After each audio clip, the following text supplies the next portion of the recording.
¿Qué tal, quilomberos? Bienvenidos a un quilombo más, 30 de septiembre del 2020. Tenemos que hablar, como no, de la absolución al expresidente de Bankia y exdirector gerente del FMI y exministro de Economía con José María Aznar, Rodrigo Rato, y de otros 33 acusados de falsedad en las cuentas y estafa a los inversores en el proceso de salida a Bankia, como ustedes saben, a través de una sentencia de 442 páginas, que es todo un varapalo, según el diario ABC, a la Fiscalía Anticorrupción, que critica la orfandad probatoria de su acusación. Bueno, a mí me llaman la atención, en este caso, en un programa que analiza medios de comunicación, es lo que vamos a hacer, analizar dos posturas diferentes en dos diarios de la derecha como son ABC y El Mundo. Es decir, ¿cómo puede ser que ABC beatifique a Rodrigo Rato y como El Mundo se pregunte cómo puede ser que una sentencia sobre una estafa se quede sin estafadores? Porque efectivamente aquí hubo un banco que salió a bolsa y un año después perdía el 84% de su valor y miles y millones de euros de sus accionistas se iban por el sumidero. ¿Qué ha pasado? ¿Quién tuvo la culpa? ¿De quién fue ese enjuague financiero? ¿Quiénes son los responsables? Por lo tanto, en el caso de ABC, yo creo que lo mejor es leer la columna del adjunto de director de Luis Ventoso. Y precisamente Ventoso lo que viene a recordar es que, en principio, algún detalle que es absolutamente cierto. Es decir, Rodrigo Rato, con 71 años, está a punto de completar su segundo año hospedado en Soto del Real, cumple condena de 4 años y medio por trincarse 100.000 euros con las famosas tarjetas Black y no goza de permisos encadenados, no goza de ese tercer grado que ya le vendría a corresponder por lo menos desde noviembre del 2019 y que sí lo gozan los golpistas catalanes condenados a 13 años por sedición. Ventoso aplaude la sentencia de Ángela Murillo de la Audiencia Nacional y dice que le da una magnífica lección a Carmen Launa de la Fiscalía Anticorrupción. Insistimos, 31 personas físicas y 3 jurídicas acusadas de estafa a los inversores y falsedad contable que en este momento quedan exoneradas. Es una sentencia que recuerda, y este es el meollo, recuerda que la salida a bolsa recibió el visto bueno de todos los supervisores, Banco de España, CNMV, FROB y EVA. Y también concluye que la información del folleto era amplia y certera. Yo no me he leído la sentencia de las 442 páginas, pero a mí, bueno, yo respeto las sentencias judiciales, otra cosa es que las comparta. Y no solo es Luis Ventoso el que escribe, en ABC, por supuesto, se apuntan otros. Por ejemplo, el caso de Ignacio Camacho diciendo que la Fiscalía Anticorrupción no solo ha perdido literalmente el juicio, eso puede ocurrir, lo peor es que del varapalo con el que la ridiculiza el veredicto se desprende un grave reproche moral y jurídico, el deslizamiento nítido por la pendiente escabrosa, arbitraria y subjetiva del populismo. Está claro que la línea ABC es una línea, insistimos, de beatificar a un mártir de un proceso injusto, kafkiano, iniciado por la Fiscalía Anticorrupción. Y aquí es donde nosotros, desde el Quilombo, lanzamos esta hipótesis. Para que no se nos olvide, Rodrigo Rato fue, insistimos, a espera de leernos la sentencia y de sacar nuestras propias conclusiones. Ahora hablaremos de por qué El Mundo cree que es una sentencia bastante extraña y que tiene bastantes fallos. Pero nosotros adelantamos nuestra hipótesis. Rodrigo Rato fue la cabeza, el chivo expiatorio, mejor dicho, el chivo expiatorio, elegido por Soraya Sáenz de Santa María para romper con la herencia del PP de Aznar. El marianismo elige enterrar a José María Aznar y a todo lo que tenga que ver con él y va a por Rato. No lo digo yo, lo ha dicho el propio Rodrigo Rato. Entre los meses de marzo y febrero del año 2015, 3 personas, un director de un medio de comunicación, un articulista y un ex alto dirigente del Partido Popular, me avisan de que el Gobierno me quiere meter en la cárcel. Señor Rato, ¿quién le quería meter en la cárcel ¿Y por qué? Pues yo no he dicho que yo lo haya dicho. Es decir, a mí 3 personas, las que acabo de mencionar, que no voy a dar sus nombres por confidencialidad, Bien. me advierten de eso, ¿no? Eso se produce también después de que una ministra se dirige a una persona muy cercana a mí a decirle que se aleje de mí porque voy a tener problemas por razones fiscales.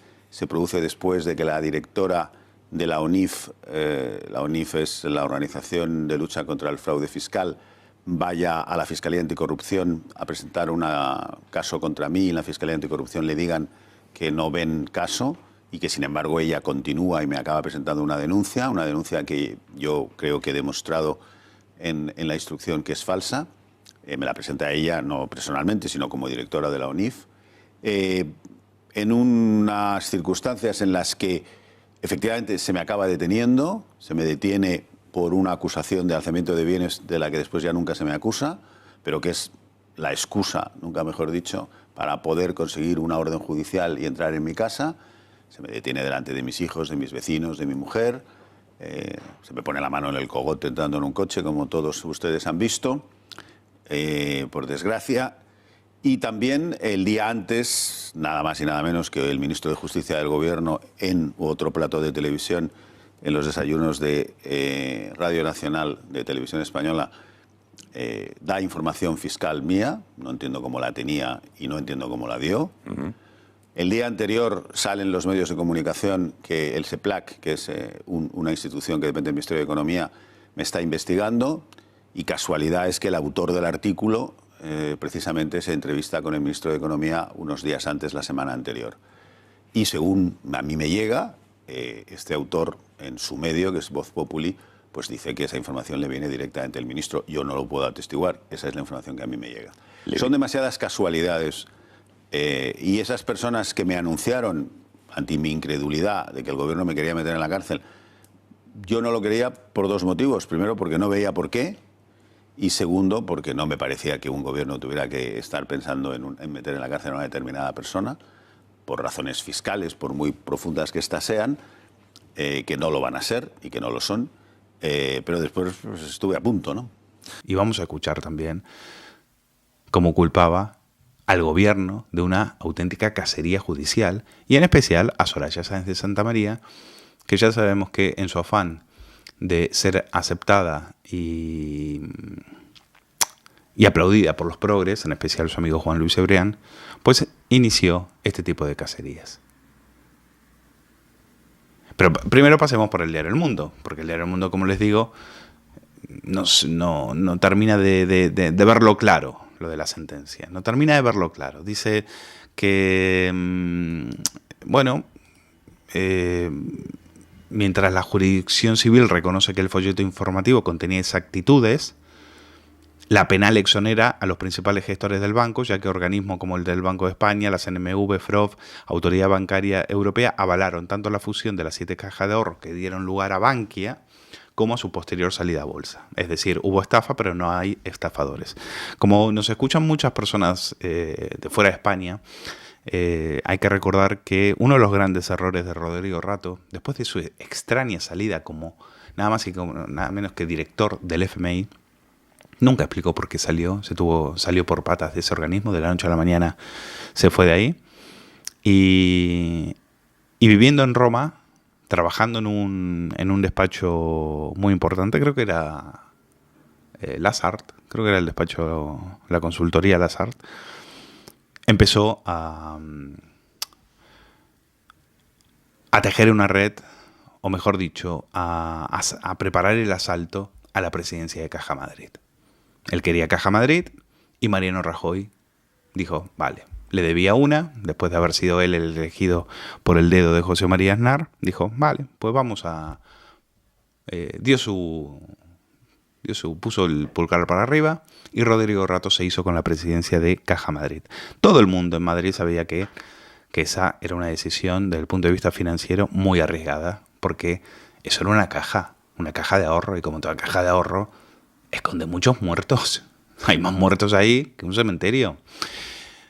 Pero a Rato le pudo la ambición, le pudo su afán de protagonismo, su afán de poder volver a la primera línea. No pudo volver a la primera línea política, que era lo que quería, pues entonces la idea era volver a la primera línea económica. Y Mariano Rajoy pues dejó hacer. Al año de la salida en bolsa, pues viene la crisis económica y los chicos del 15M le meten una querella para saber qué ha pasado con los miles y millones de euros que apoquinamos para el rescate y que nunca más se volvió a saber de ellos. Y ahí es donde apuntan los periodistas del diario El Mundo. Dicen, ¿qué ha pasado con todo el dinero que se ha entrincado? Eso es lo que se pregunta Carlos Segovia cuando dice que recuerda que el Estado tuvo que renunciar a 1.900 millones de euros y aceptar que Bankia los gastara en indemnizar a accionistas particulares perjudicados por la salida fraudulenta a bolsa del 2011. Eso como si fueran poco los 24.000 millones de ayuda pública inyectada en un banco meses después, en 2012, y que en su mayoría ya son irrecuperables. Y ahora con la fusión entre Bankia y CaixaBank, olvídense. Y acuérdense sobre todo de Luis de Guindos, que dijo que los rescates a las cajas de ahorros a los ciudadanos españoles les iba a costar 0 euros. 0 euros. Pues Carlos Segovia en El Mundo se pregunta eso. Dice, al cruzar ambas sentencias, es decir, por un lado la sentencia de la Audiencia Nacional que no ve delito en los gestores de banca, cuando la de la Sala Civil del Tribunal Supremo consideró probado que dieron información gravemente inexacta, al cruzar las dos sentencias, uno se pregunta por qué el error que fuerza al Estado a pagar 1.900 millones no es delito. ¿Cómo es posible? ¿Cómo es posible? Es decir, por un lado, el Supremo sentencia que el folleto lanzado por Rato con información bendecida por el Banco de España y la CNMV publicitó una situación de solvencia y de existencia de beneficios que resultaron no ser reales. Pero llega Ángela Murillo, ponente de la sentencia de la Audiencia Nacional, y sostiene que la información financiera incluida en ese folleto, con 36 riesgos, era más que suficiente para que los inversores mayoristas y minoristas se formasen un criterio razonado sobre el valor de la compañía que se estaba ofertando. Luego, Martí Sabals, también en el diario El Mundo, recuerda que la salida a bolsa de Bankia era una operación de Estado. En ella estaba involucrado desde el gobierno presidido por Rodríguez Zapatero hasta la crème de la banca de inversión, consultoras, bufetes de renombre, etcétera, etcétera. Bankia fue una especie, si lo quieren, de acto de ilusión, una magnífica puesta en escena en la que se mezclaron, dice Martí Sabals, proyecciones de crecimiento, saneamiento de balances y una sana ambición para liderar el sector en España. Y este es un dato que a mí me interesa. La publicidad de la salida a bolsa atestaba a los medios españoles. ¿Qué responsabilidad también nos cabe a los medios de comunicación? Porque cada vez que hay una fusión o una salida a bolsa de uno de estos bancos, los medios se apuntan. ¿Por qué? Porque saben que hay muchísimo dinero en publicidad.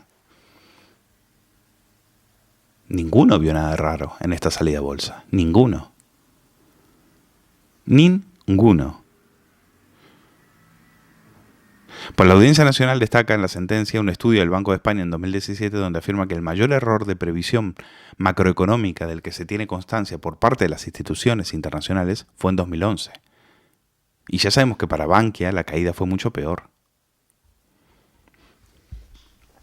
El 7 de mayo, para acabar con la reseña de Valls, dice, dimitía Rato. El 7 de mayo de 2012 dimitió Rato. Un año más tarde de la salida a bolsa, las acciones habían caído un 83%. ¿Qué pasó después? Un rescate y un saneamiento de 24.000 millones hicieron el resto hasta hoy. A Bankia le quedan menos de 5 meses ahora para acabar de integrarse con CaixaBank y pasar página. Pero la pregunta sigue ahí. ¿Quién falló en aquella salida a bolsa que costó tanto y tanto dinero?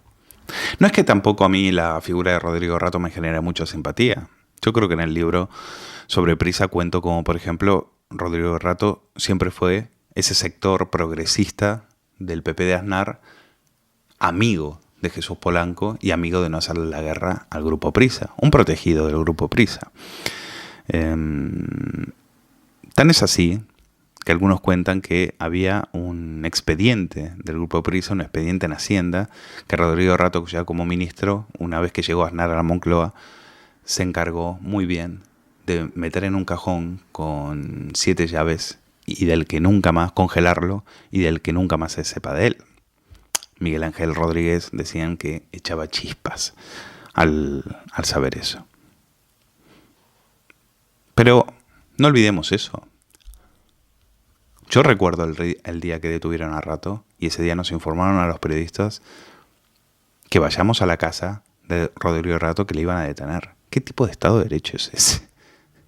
Fue una cacería política. Llegaron primero las cámaras de televisión antes que los policías de aduana, que ya me dirán qué hacían policías de aduana en la casa de Rodrigo Rato. Daba igual. Lo explica perfectamente Rodrigo Rato.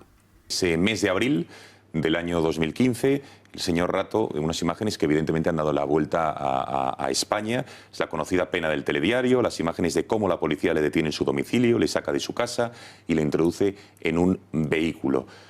¿Cómo vivió esos momentos que de alguna manera ante la opinión pública, señor Rato, ya le estaban condenando, pese a que el día siguiente fue puesto en libertad? ¿Cómo lo vivió?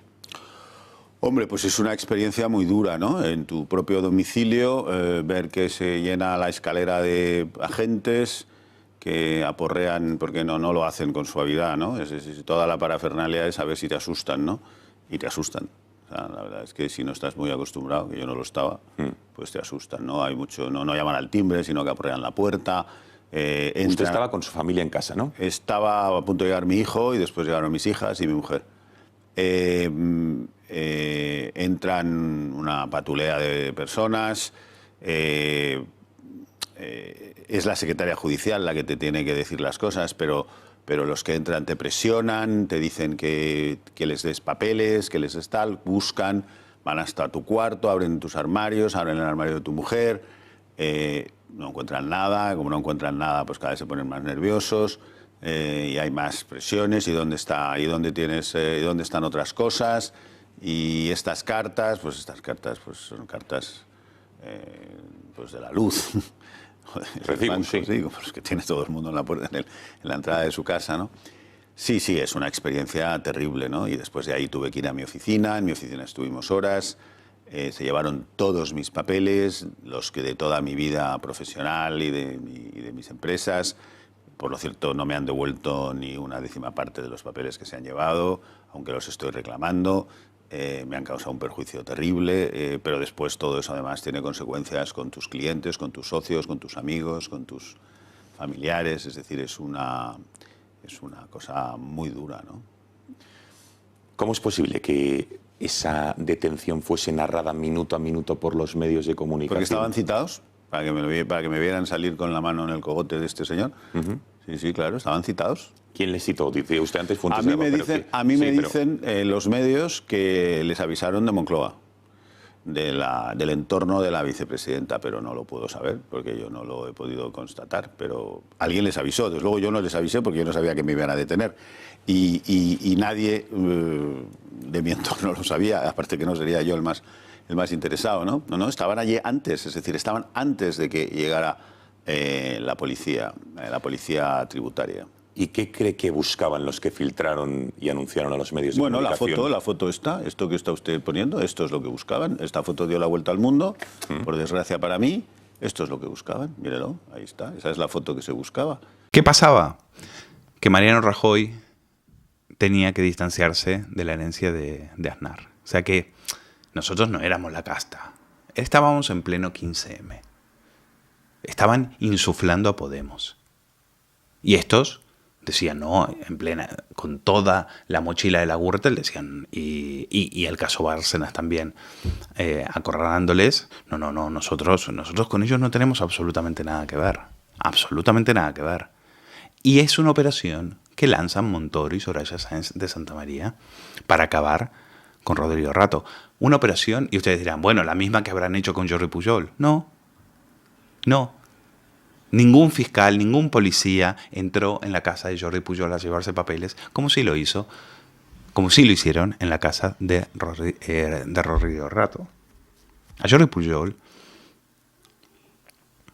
a la mafia de los Pujol, a ninguno de ellos, ustedes vieron salir en un telediario y que le pongan la manito en la nuca, en el cogote, metiéndolo en una patrulla de la policía. Patrulla que hizo 200 metros, como recuerda hoy Federico Jiménez Los Santos. Historia urdida por Cristóbal Montoro a las órdenes de Rajoy y de Soraya.